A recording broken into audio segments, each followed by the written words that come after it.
नमस्कार।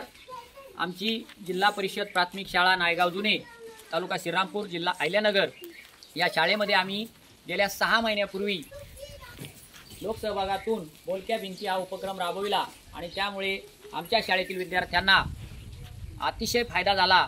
इंग्रजीचे स्पेलिंग, मराठी शब्द, जोडाक्षरयुक्त शब्द, त्याचप्रमाणे सामान्य ज्ञानावर आधारित माहिती या ठिकाणी कायमस्वरूपी नेहमी डोळ्यासमोर असल्यामुळे विद्यार्थ्यांना ती लक्षात राहण्यासाठी मदत झाली आणि चित्रात्मक बोलक्या भिंतीमुळे विद्यार्थ्यांना एक आनंद वाटायला लागला।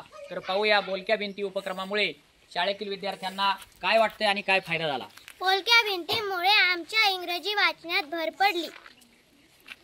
त्या दरवाजावर बॉडी पार्ट्स लिहिलेले आहे आणि चित्र काढले आहे, म्हणून आम्हाला बॉडी पार्ट्स समजायला लागले।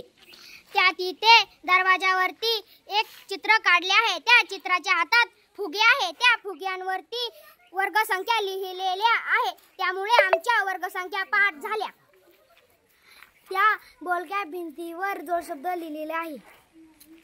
त्या भिंतींमुळे आम्हाला चित्रे आणि स्पेलिंगा कळायला लागल्या। त्या गुलमोहराच्या झाडावर माकडाच्या हातात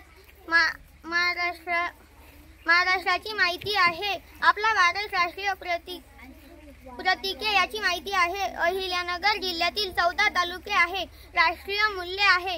यामुळे आमच्या जनरल नॉलेज मध्ये भर पडली। तिथे एक ॲपलचं झाड आहे, तिथे ॲपल मध्ये नेम्स ऑफ मंथ्स लिहिलेले आहे। इकडे दुसऱ्या बाजूला फळ्या आहे, त्या फळ्यांवर नेम्स ऑफ डेज आहे। तिथे फूल आहे, फुलाचे झाड आहे, त्याच्यावर 5 स्वर यांचे शब्द लिहिलेले आहे, त्यामुळे आम्हाला इंग्रजी चांगला वाचायला मिळाली। या बोलक्या भिंतीमुळे आमची शाळा खूप सुंदर दिसत आहे।